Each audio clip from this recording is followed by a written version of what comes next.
Estamos de volta e olha só, a poluição do ar é uma das principais preocupações ambientais no mundo moderno. Afeta diretamente a saúde da população.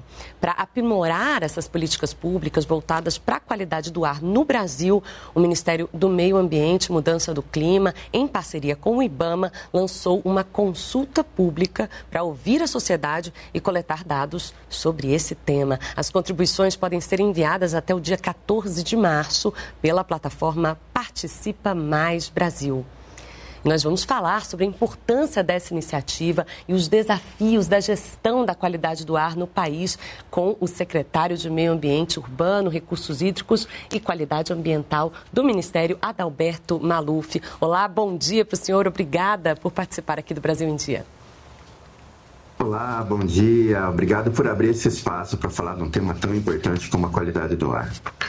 Secretário, vamos começar explicando para o cidadão assim, quais são os parâmetros, os padrões de qualidade, de controle dessa qualidade do ar no Brasil, como que estão atualmente e quais são os desafios aí para a gente melhorar isso?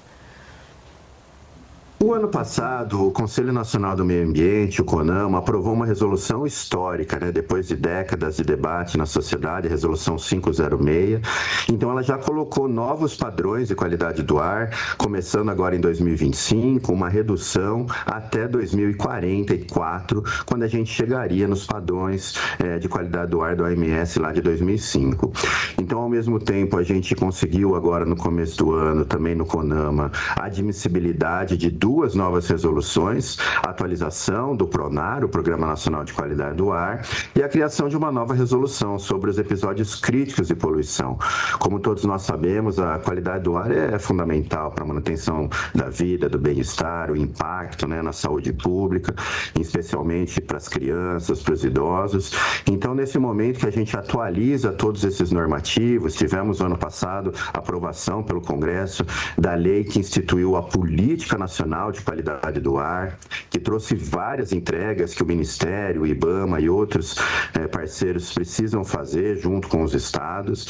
Então, nesse momento, a gente está ouvindo a sociedade para ouvir as prioridades, as ações, estado por estado, quais são os desafios, Alguns estados, as principais fontes são de veículos, outras são industriais, outros são relacionados a queimadas. Então, nosso objetivo é consolidar esse rol de políticas públicas que precisa ser implementado. A gente está nesse momento, o Ministério do Meio Ambiente já contratou a criação do primeiro Inventário Nacional de Emissões de Fontes Fixas. Também estamos atualizando o Inventário Nacional de Emissão de Fontes Móveis. O primeiro tinha sido feito lá em 2013. E assim, aos poucos, a gente começa a agregar bastante e cada vez mais as ações para poder ouvir a sociedade e escolher com mais calma quais são aqueles temas que a gente precisa focar.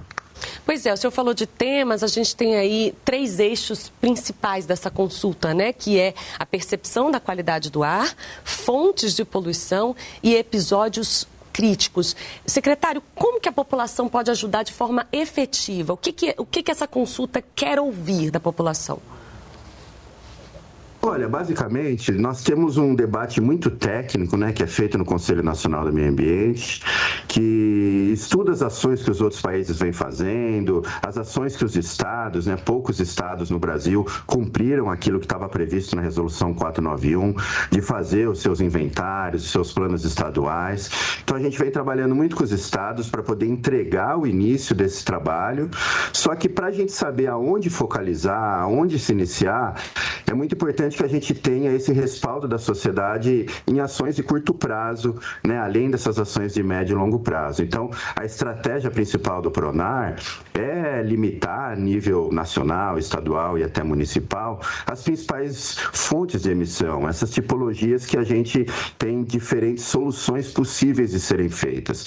Então, é muito importante que a sociedade participe, em especial que a gente consiga ouvir as áreas técnicas, mas também o cidadão comum, aquele que sofre com os impactos da poluição, aquele que vive no dia a dia desafios que ele acha que ele possa contribuir, porque nós temos hoje algumas parcerias, fizemos uma parceria com a ONU, com a Coalizão Clima e Ar Limpo da ONU, com várias entregas que serão feitas de manuais técnicos, inventários, programas com os estados. Temos também algumas ações com entidades nacionais e internacionais, nacionais, universidades e também organizações da sociedade civil.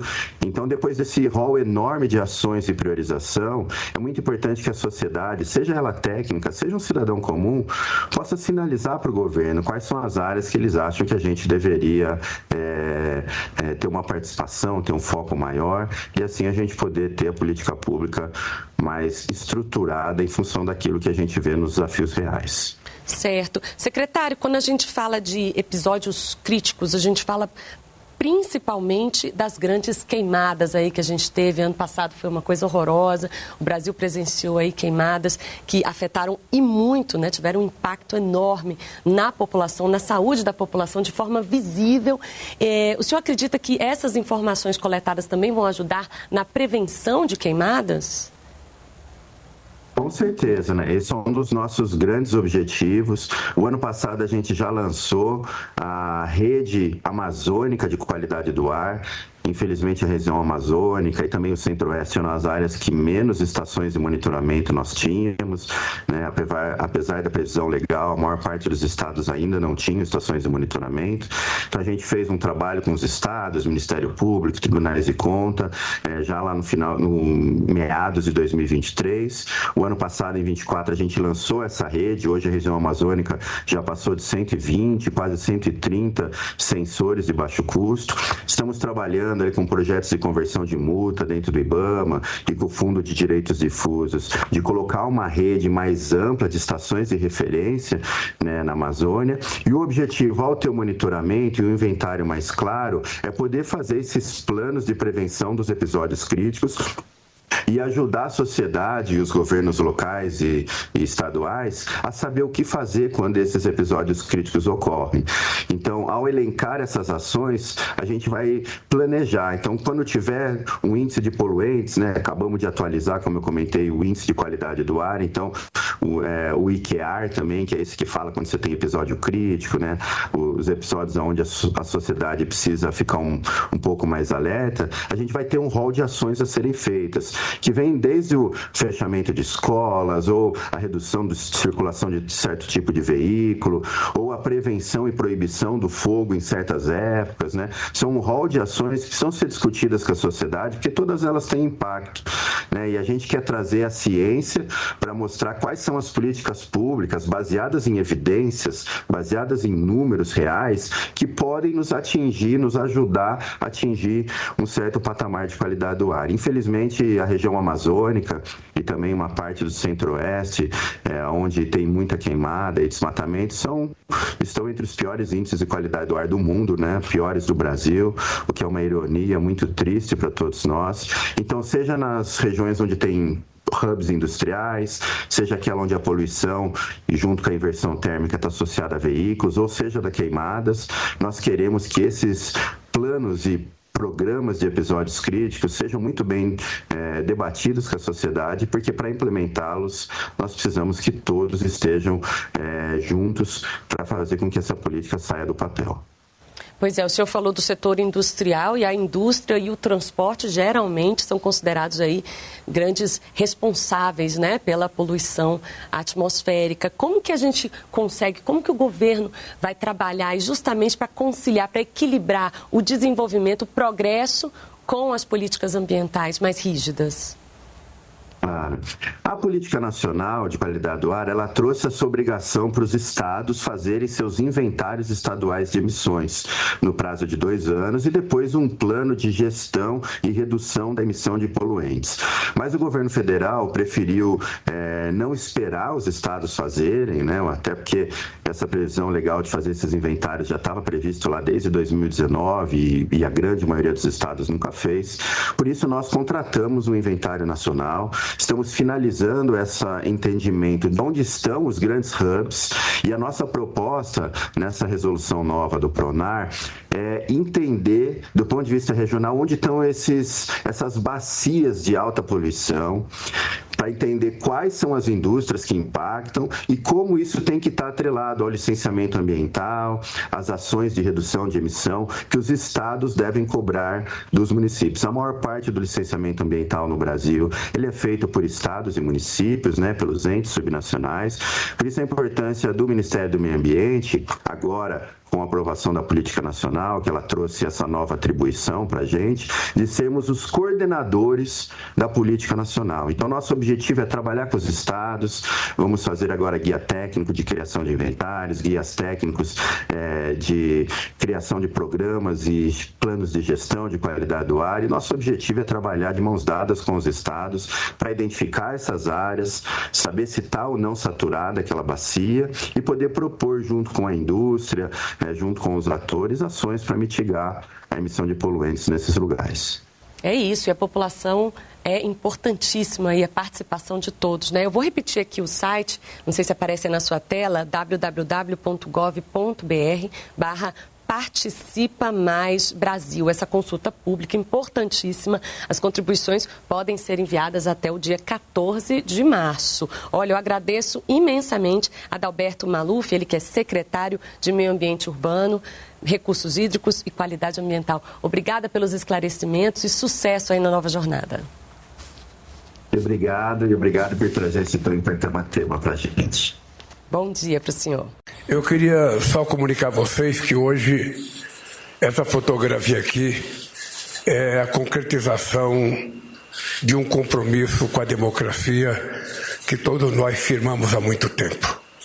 Quando eu fui candidato a presidente da República, eu disse que um dos motivos pelo qual eu era candidato é porque eu queria trazer o país à normalidade. E a normalidade de um país é a convivência tranquila e pacífica entre os poderes. O poder executivo, o poder legislativo e o poder judiciário, cada um sabendo a tarefa que tem. E eu estou aqui junto com o Davi Alcolumbre, eleito presidente do Senado com 73 votos. Estou aqui com o companheiro Hugo Mota, eleito presidente da Câmara com 444 votos.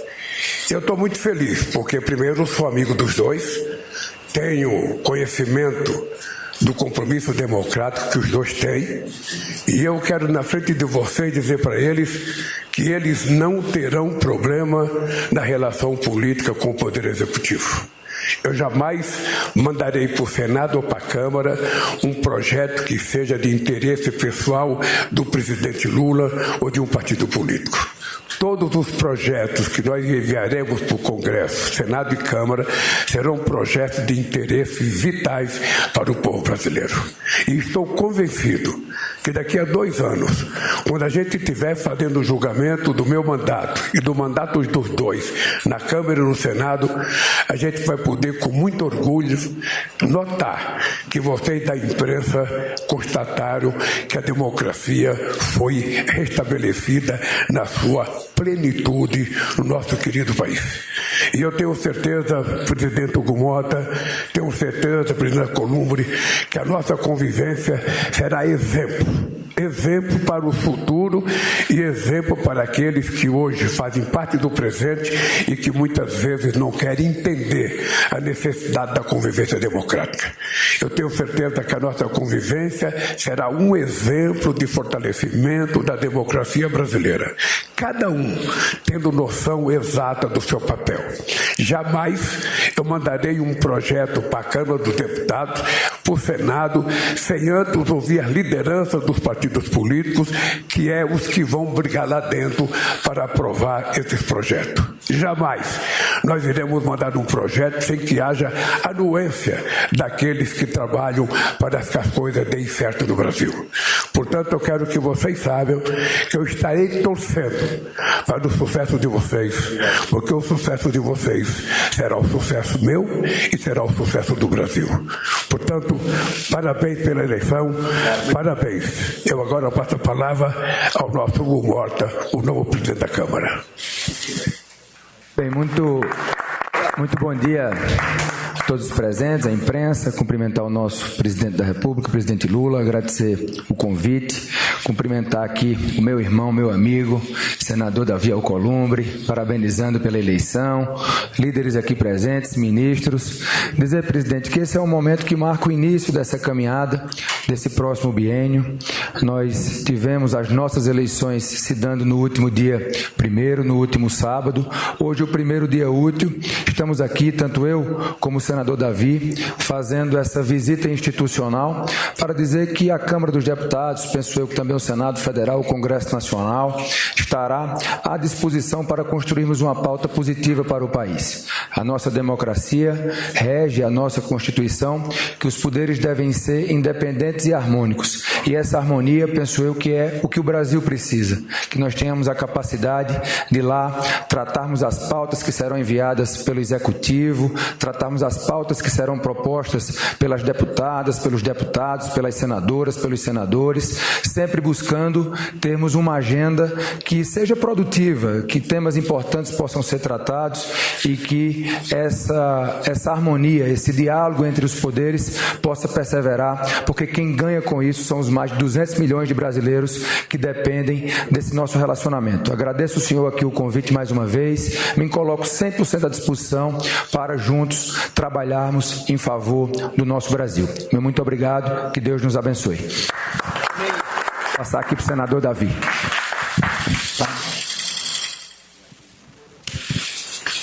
Bem, bom dia, cumprimentar a imprensa aqui presente, cumprimentar os nossos colegas senadores, deputados, ministros, congressistas e dizer da nossa felicidade, presidente, de estarmos aqui, eu e o meu amigo pessoal, deputado Hugo Mota, presidente da Câmara dos Deputados, que eu tenho uma relação de proximidade, de amizade e estou muito feliz, presidente, de ter tido a oportunidade, a partir do reconhecimento dos meus colegas senadores e senadoras, no último sábado, no dia 1º, de poder estar ao lado do Hugo, enquanto presidente da Câmara dos Deputados, fazer um poder legislativo forte, altivo, equilibrado e que possa verdadeiramente dar as respostas à sociedade brasileira a partir dessa relação verdadeira, profícua e duradoura estabelecida por Vossa Excelência enquanto presidente do Brasil. Fazer um registro importante desse gesto, ele tem um simbologismo para a sociedade brasileira que espera de nós as respostas adequadas aos nossos sonhos, aos nossos desejos enquanto poder legislativo e poder executivo. Falo isso porque sei da sua capacidade de liderar o Brasil.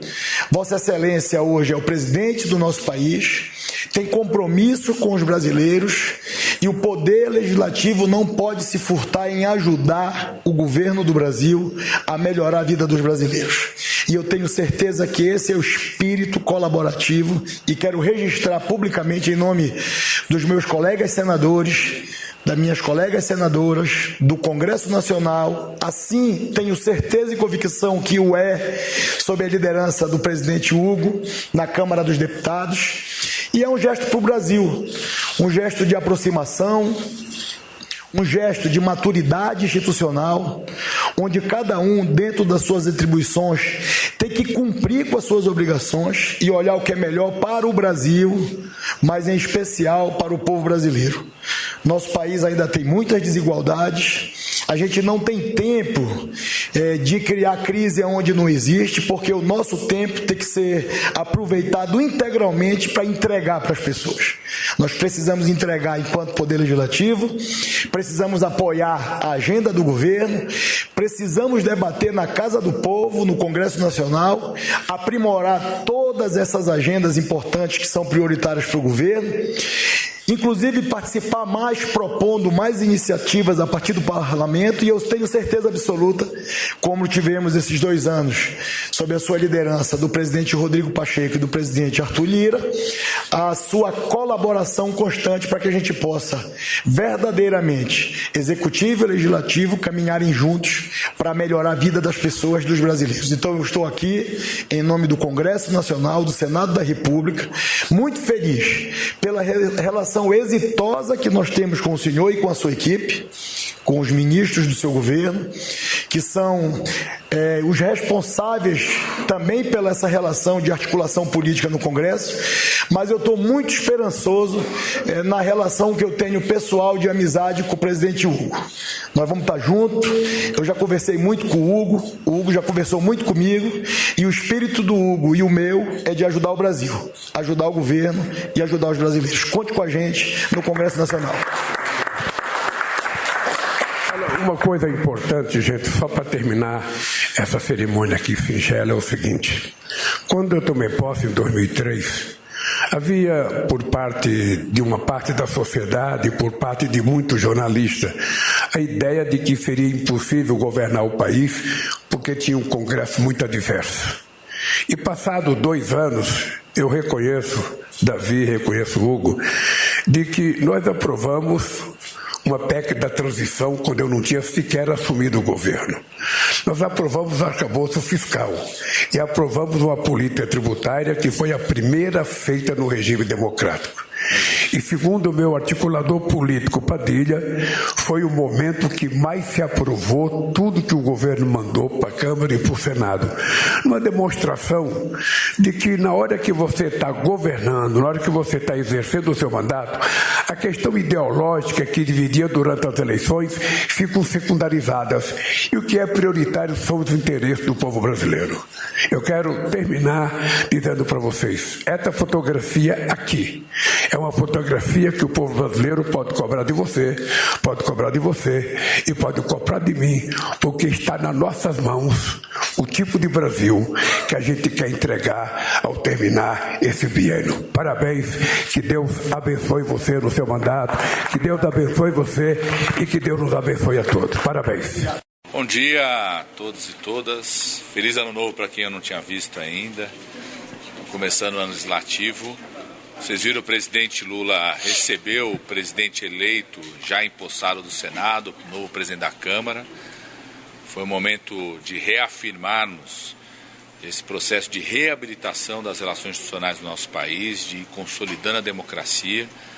O presidente repetiu aos dois aquilo que ele sempre fala, que ele não interessa a ele ter um presidente da Câmara ou um presidente do Senado dele, presidente da República. Que o presidente do Senado e da Câmara do presidente sempre será aquele eleito pelas duas casas e reafirmou a confiança de que nós vamos manter uma ótima relação institucional com os dois presidentes. O presidente agradeceu ao Congresso Nacional tudo que foi feito nesses 2 anos.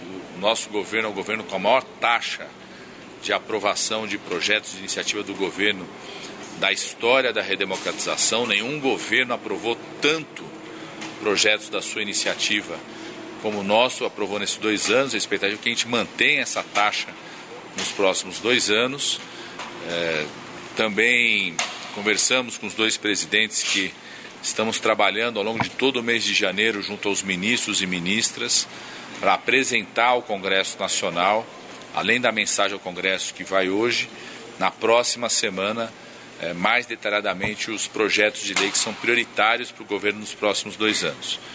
Vocês sabem o que era a nossa agenda prioritária nos primeiros 2 anos, foi praticamente toda ela aprovada.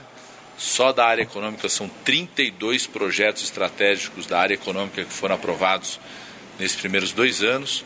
Então estamos fazendo um esforço aí junto aos ministros e ministras de atualizar essa agenda. E a expectativa é que na próxima semana a gente apresente essa agenda detalhada, com alguns eixos importantes, como eixos de estímulo ao micro e pequeno empreendedor. O governo vai apoiar projetos que estimulam o micro e pequeno empreendedor no país, o micro e pequeno empresário, que melhore ainda mais o ambiente de investimento no país, projetos que tornam a nossa economia mais justa, como a isenção do imposto de renda para quem ganha até R$5.000. Vocês sabem, já temos a isenção para quem ganha mais de R$3.000 nesses 2 primeiros anos, aprovado no Congresso Nacional. A meta nossa é, ao longo do ano, debater e aprovar a isenção para quem ganha até R$5.000 no nosso país. Projetos da área da educação, a educação está no centro do nosso projeto de desenvolvimento.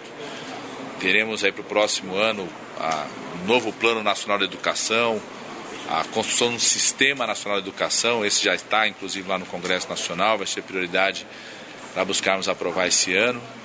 Os projetos que reforçam o Brasil como um país protagonista no enfrentamento às mudanças climáticas. Já está lá no Congresso aumento de penas para crimes de incêndio, fortalecimento da nossa capacidade de resposta aos incêndios, aos brigadistas, já está lá no Congresso, vai ser uma das nossas prioridades. E os projetos que protegem as pessoas, as famílias e os negócios no ambiente digital. Hoje tem crimes contra pessoas, famílias e negócios no ambiente digital. Nós precisamos proteger a nossa sociedade desses crimes. Já aprovamos no Senado, no final do ano, um projeto de lei que protege as crianças e os adolescentes dos crimes que acontecem no ambiente digital. Isso está na Câmara, vai para a Câmara, uma das prioridades. Nós vamos trabalhar para aprovar. Aprovamos no Senado o PL da inteligência artificial. Também vai ser uma das nossas prioridades para aprovarmos. Hoje à tarde começa o ano legislativo. Como sempre, a tradição, o ministro-chefe da Casa Civil, o ministro Rui Costa, vai lá entregar a mensagem do governo ao Congresso e a expectativa a melhor possível aqui junto com os nossos líderes, líder Guimarães, líder Jacques Wagner, líder Randolfo, dá uma ótima relação com os dois presidentes e com os líderes e com as comissões que vão ser estabelecidas, com os líderes da base e da oposição para os próximos 2 anos no Congresso Nacional. Ministro, sobre a isenção do IR, você falou que vai chegar a isenção. Os dois presidentes novos agora, eles vão ter... Qual vai ser o nível de influência deles sobre a reforma ministerial que está sendo discutida? Primeiro, o presidente nunca falou conosco sobre reforma ministerial.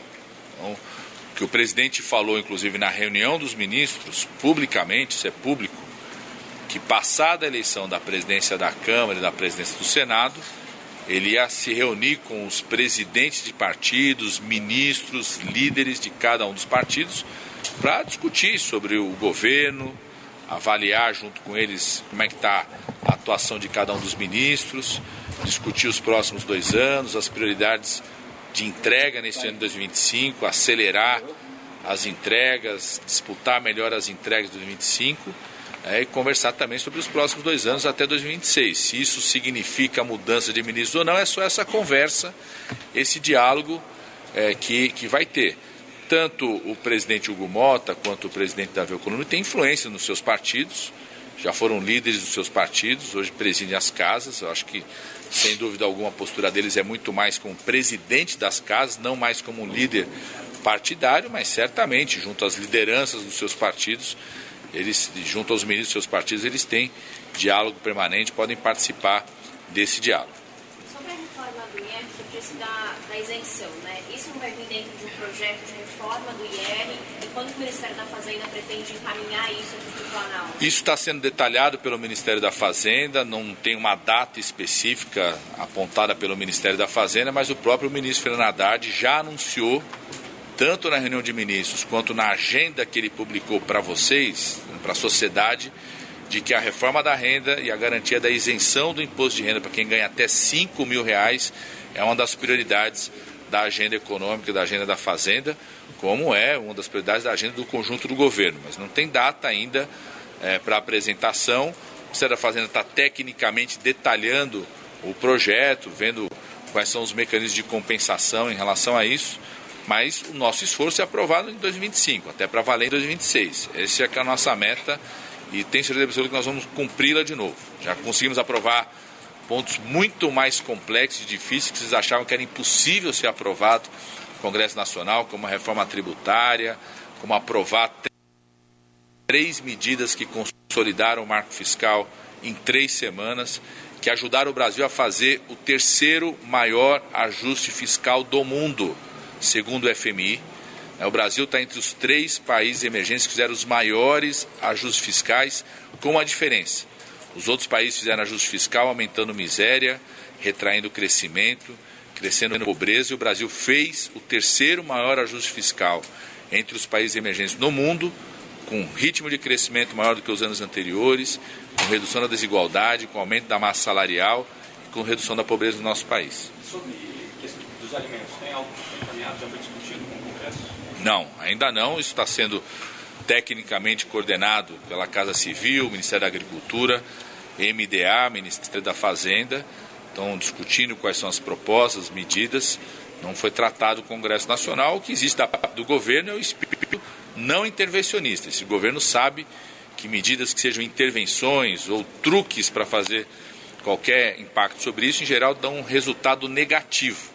Então, com toda a experiência e a serenidade, Casa Civil, Fazenda, Agricultura e MDE estão discutindo as medidas. E, eventualmente, algum desses temas, se tiver que ser levado para o Congresso Nacional, tenho certeza absoluta que o Congresso Nacional vai ser muito colaborativo em relação a isso. Ministro, a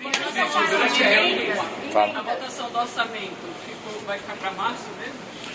Bom, nós vamos discutir agora que voltaram os congressistas, eles não estavam aqui, nós vamos abrir a discussão. O nosso líder do governo no Congresso, o senador Randolph, já procurou, vai conversar tanto com o presidente da comissão mista do orçamento, quanto com o relator do orçamento, nosso vice-líder Zaratini também. Vamos abrir o diálogo agora. A comissão mista do orçamento, ela funciona até a terceira semana de março. A terça-feira de março é o prazo dessa comissão mista do orçamento. Então, vai abrir a discussão. Vocês sabem, não foi possível aprovar no final do ano passado, exatamente por conta das medidas que consolidavam o marco fiscal, que reduziram despesas, contribuíram para esse terceiro maior ajuste fiscal do mundo. Então, está sendo realinhada a proposta. A Junta de Execução Orçamentária se reuniu na semana passada, vai fechar uma proposta de como redesenhar o orçamento de 2025 a partir do impacto das medidas do ajuste que nós já fizemos no final do ano passado. Vamos conversar com o relator. Tenho certeza absoluta que interessa ao Congresso Nacional aprovar o orçamento o mais rápido possível, porque tem investimentos nos estados, tem ali recurso para ampliar ainda mais o nosso esforço para a construção das estradas. Nós fizemos 4 vezes mais investimentos nas rodovias do nosso país nos últimos 2 anos em relação ao governo anterior. Então tem obras muito importantes nos estados, tem investimento nas universidades, no esforço da ministra da Saúde em reduzir filas de cirurgias e exames, tem emendas parlamentares lá, né, estão sendo apresentadas pelas comissões setoriais, que sem o orçamento aprovado não é possível executar. Então eu acho que também tem um espírito do Congresso, né, de poder dialogar, construir o relatório do orçamento e poder aprová-lo o mais rápido possível. Eles falaram sobre emendas. A gente ouviu um pouco dos líderes, se tem alguma previsão já de colocar em pauta na próxima sessão do Congresso, não de hoje, né, mas na próxima, o veto da renegociação da dívida, se vocês estão acertando isso? Não tem nada acertado ainda sobre os vetos. Nem começou. Só depois da lei orçamentária. Os parlamentares estavam todos fora, vieram agora para a eleição, né, estavam fora daqui, agora vai começar a sentar para discutir quando que é a sessão do Congresso, quais são os vetos a serem discutidos ou não. Vou só responder ele e depois eu passo para os líderes. Só para emendas foi tratado na reunião com os Não. Os presidentes fizeram uma defesa muito forte desse mecanismo. Eu sou parlamentar também e é absolutamente natural que os parlamentares defendam esse mecanismo da emenda. Eu defendo o mecanismo da emenda. Eu sempre falo, eu como deputado federal de São Paulo, às vezes conheço muito mais a realidade da cidade de Tiradentes, ali no extremo da Zona Leste, de São Joaquim da Barra, no interior de São Paulo, no Vale do Ribeira, do que uma planilha técnica aqui em Brasília. Acho que a grande questão é a efetividade e transparência desses recursos. Quero agradecer porque o Congresso Nacional no ano passado deu passos importantes nisso. O Congresso Nacional aprovou um projeto de lei complementar apresentado pelo líder Guimarães, que enquadrou o crescimento do volume das emendas ao marco fiscal do país, ou seja, impedindo um crescimento exacerbado do volume de emendas. O Congresso Nacional aprovou nesse PLP o fim das emendas PIX da forma como elas existiam. Passa a ter objeto, plano de trabalho, já saiu inclusive a portaria do governo em relação a isso. O Congresso Nacional aprovou que as emendas de bancada e as emendas de comissão têm que ir para projetos prioritários e estruturantes. Então tem um avanço em relação a isso para o ano que vem. Esse tema não foi tratado, mas o governo está à disposição para tratar dos temas. Mas o presidente Mota falou que queria endereçar esse assunto das emendas logo nos primeiros meses dele no comando da Câmara. Você já tem alguma reunião marcada com o ministro? Não, hoje é o primeiro dia dele como presidente da Câmara. Calma, gente. Hoje, inclusive, ele vai começar hoje o ano legislativo, né? Inclusive, ele teve que se deslocar para Minas Gerais para participar do velório do ex-governador Nilton Cardoso. Quero reforçar aqui, já mandei um sinal de solidariedade à família, ao deputado Niltinho Cardoso, a toda a família. O Mota foi para lá por conta disso. Então, a partir de hoje, certamente ele vai ter reunião com os líderes hoje, né, Guimarães? Começa o ano legislativo a partir de hoje, tá certo? Hoje, 3 de fevereiro de 2025, Pernambuco registra a primeira morte por Covid-19 em 2025 e reforça a importância de medidas preventivas. O Brasil aposta em inteligência artificial própria após avanço da DeepSeek. Indígenas e professores protestam contra mudanças na educação no Pará. Portal do Empreendedor garante juros menores e capacitação para MEIs. Eu sou o Bruno Sena e o Rádio Notícias está no ar. Rádio Notícias, a informação na hora certa. Um panorama atualizado do que está acontecendo no Brasil e no mundo, você ouve aqui. Rádio Notícias. Rádio Notícias. Informações com credibilidade e imparcialidade. Não importa onde você esteja, não importa o horário, nós estamos aqui para mantê-lo informado.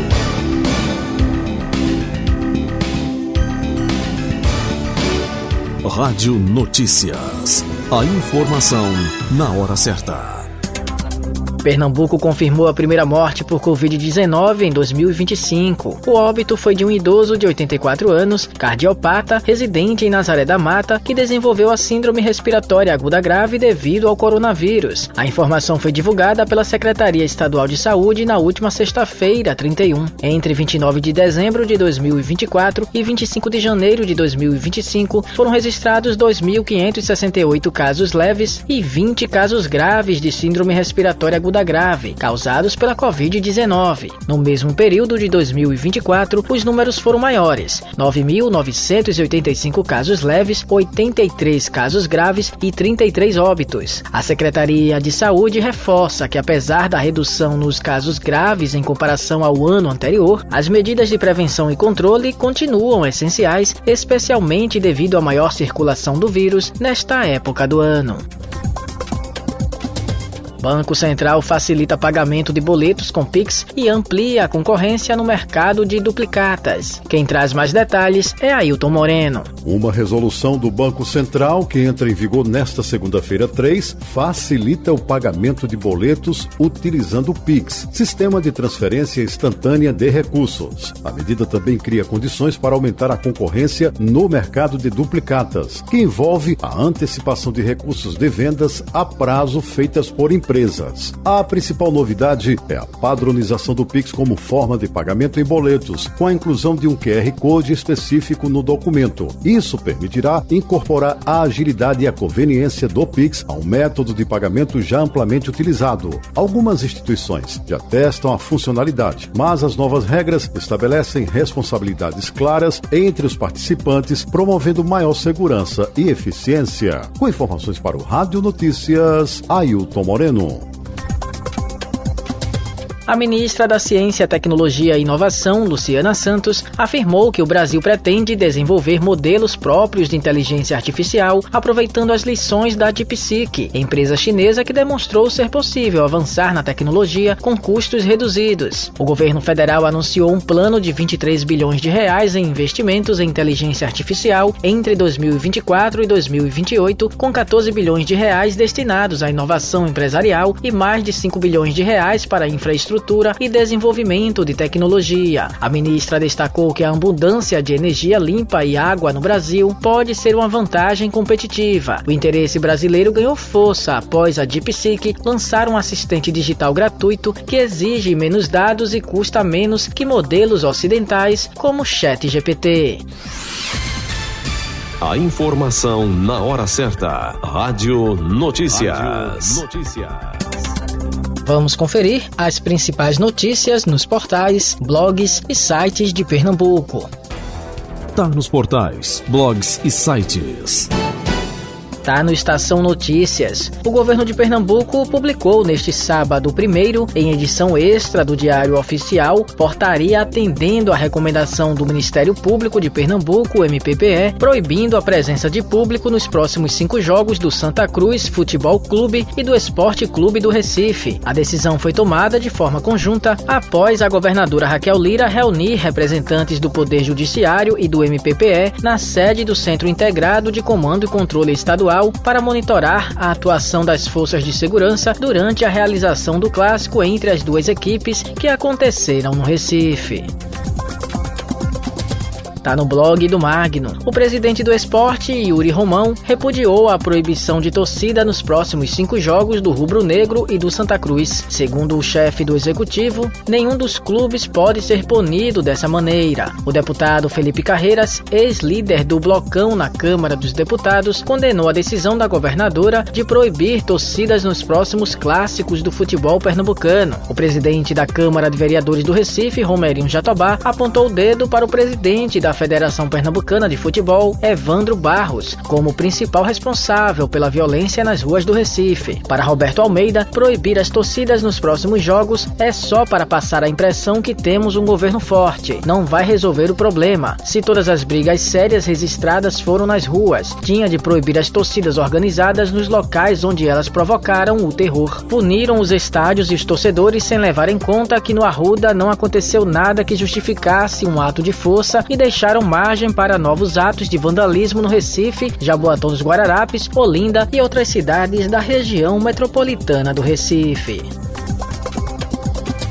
Tá no G1 Pernambuco. Somente em janeiro deste ano, 22 pessoas procuraram a emergência da Fundação Altino Ventura para tratar lesões nos olhos provocadas por pomadas para cabelos, segundo a instituição. Bastante usado durante o período de carnaval, o produto que serve para modelar tranças e penteados prejudica a visão quando escorre para os olhos, seja com o suor ou quando se lava o cabelo. Entre os problemas que podem ser causados pela pomada estão queimaduras, úlcera, conjuntivite química, cegueira temporária e até danos irreversíveis à córnea. Segundo especialistas, os danos à saúde acontecem porque essas pomadas, principalmente aquelas que não são autorizadas pela Agência Nacional de Vigilância Sanitária, Anvisa, contêm produtos químicos que causam dor, coceira, irritação e inchaço. O Rádio Notícias volta já. Rádio Notícias. A informação na hora certa.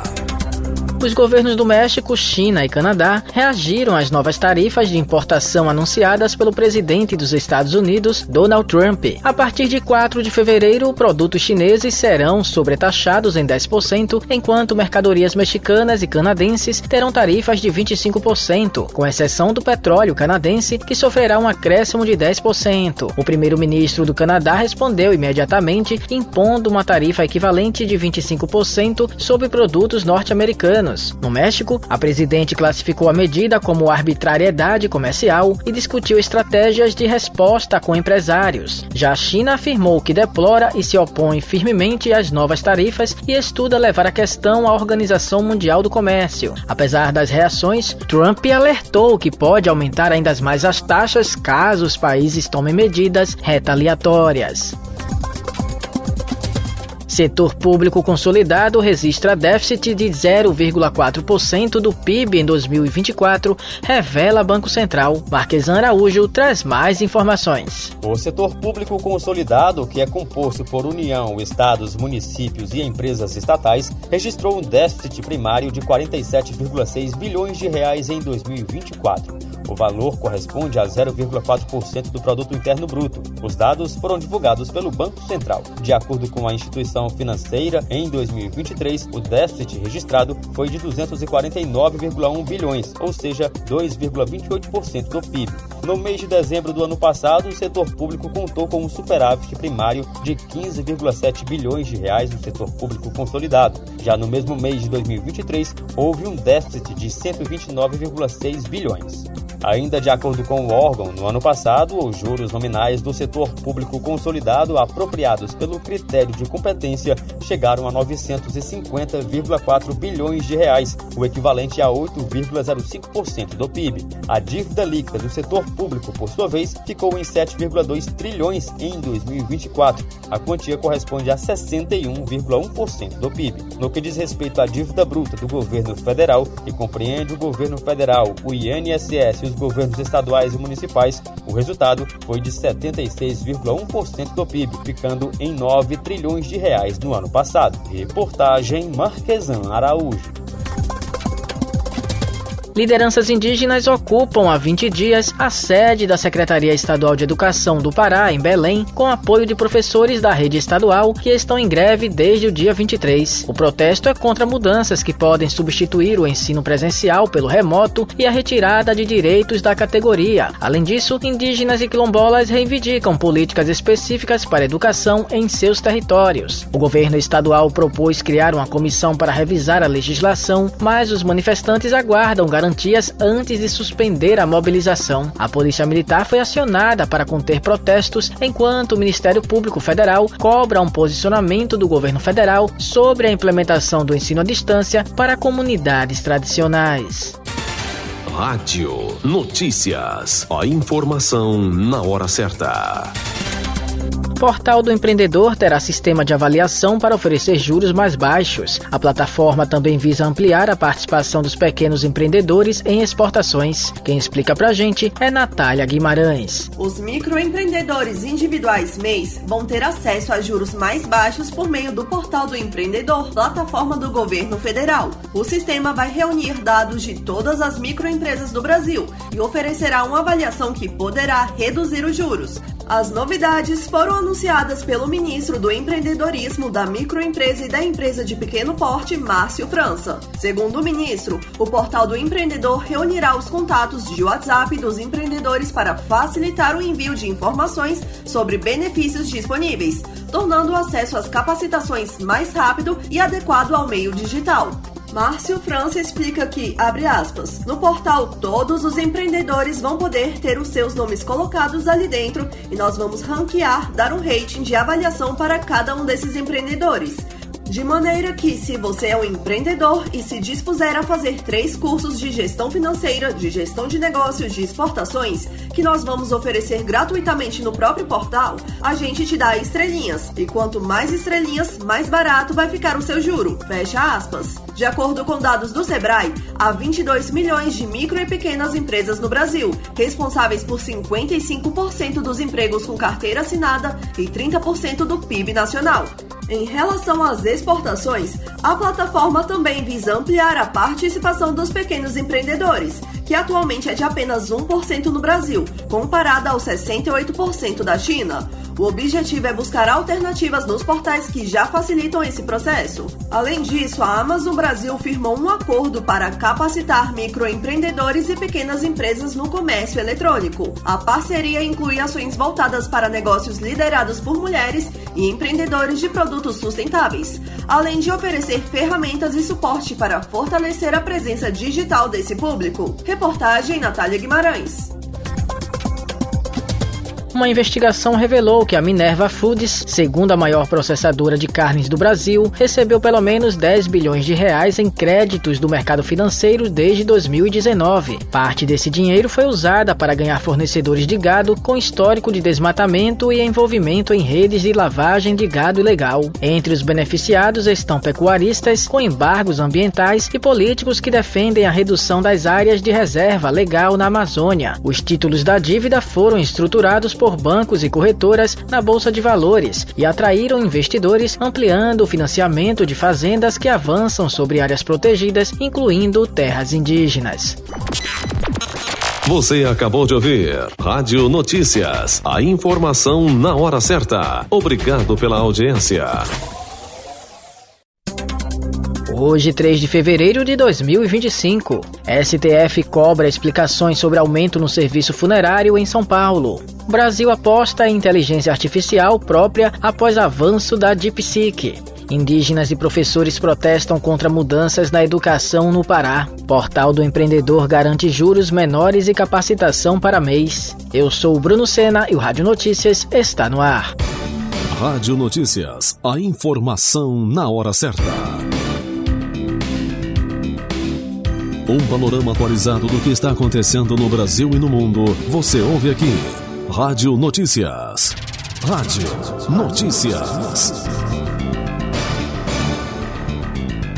Informações com credibilidade e imparcialidade. Não importa onde você esteja, não importa o horário, nós estamos aqui para mantê-lo informado.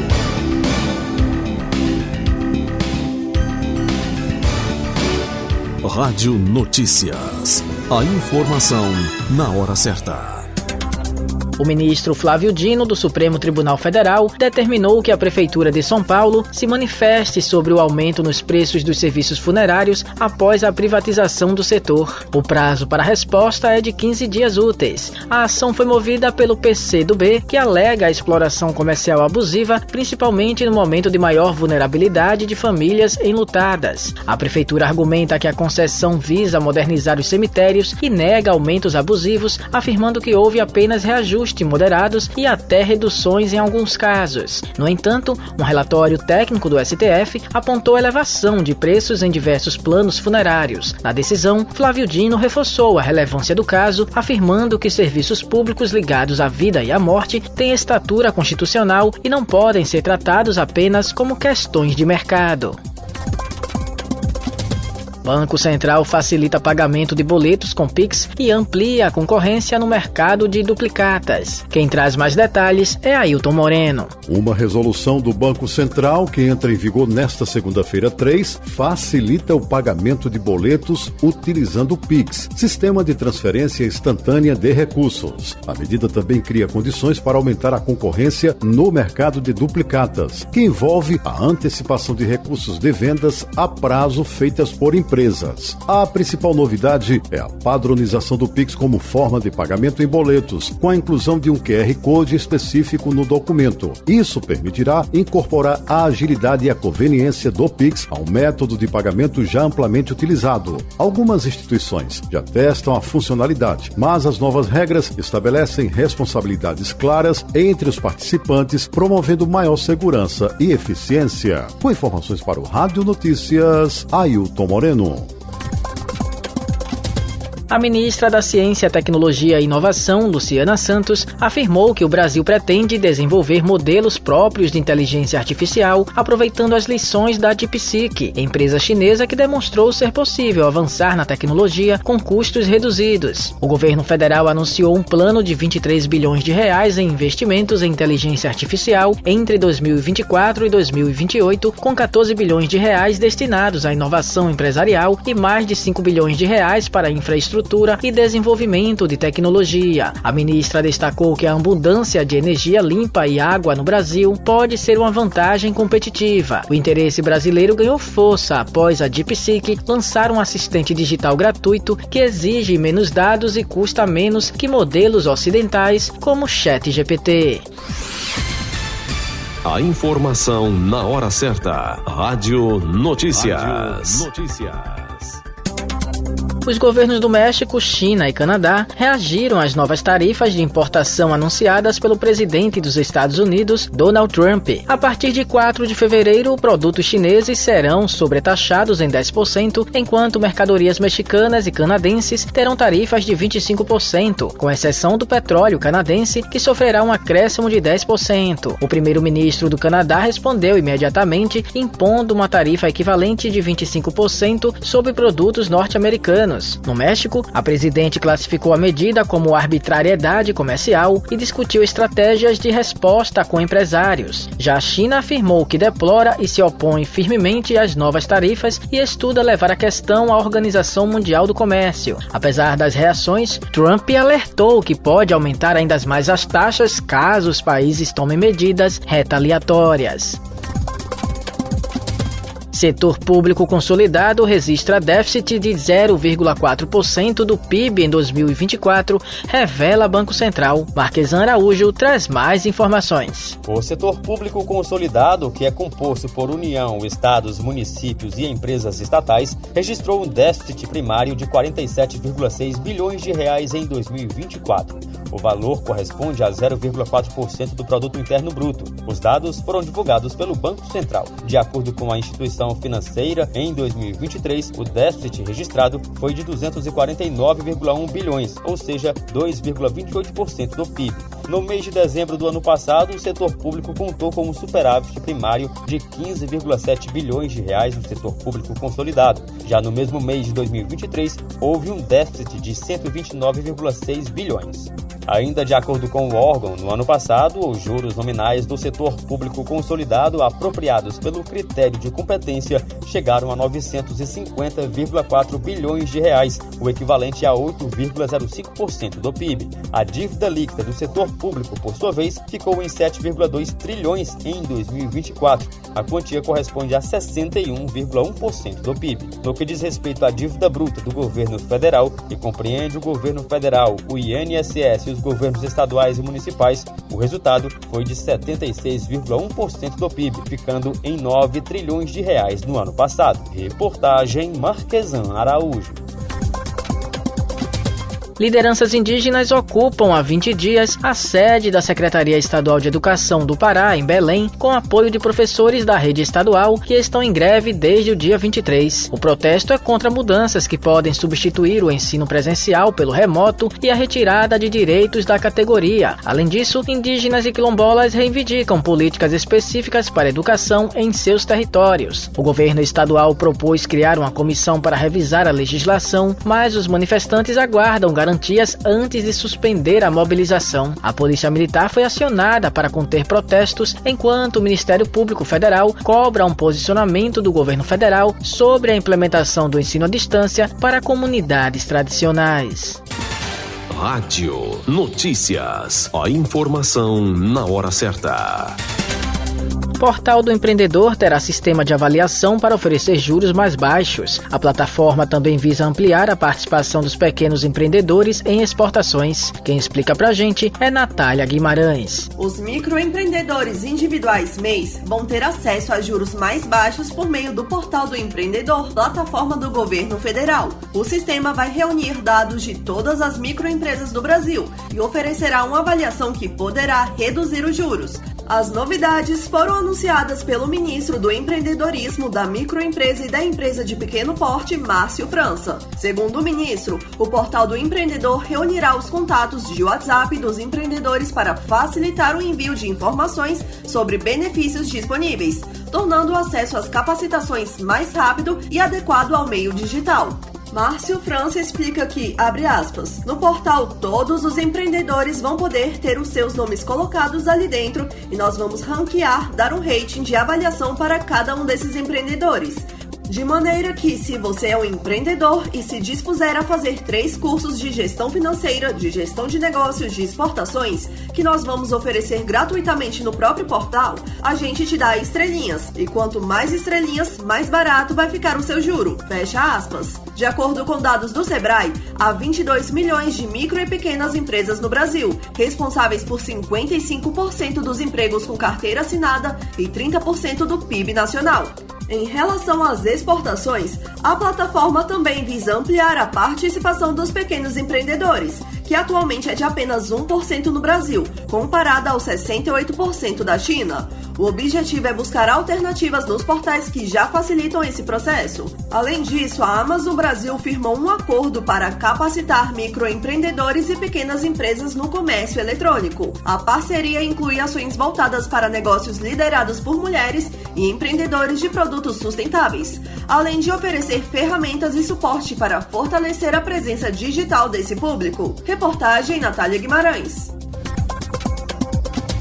Uma investigação revelou que a Minerva Foods, segunda maior processadora de carnes do Brasil, recebeu pelo menos 10 bilhões de reais em créditos do mercado financeiro desde 2019. Parte desse dinheiro foi usada para ganhar fornecedores de gado com histórico de desmatamento e envolvimento em redes de lavagem de gado ilegal. Entre os beneficiados estão pecuaristas com embargos ambientais e políticos que defendem a redução das áreas de reserva legal na Amazônia. Os títulos da dívida foram estruturados por bancos e corretoras na Bolsa de Valores e atraíram investidores, ampliando o financiamento de fazendas que avançam sobre áreas protegidas, incluindo terras indígenas.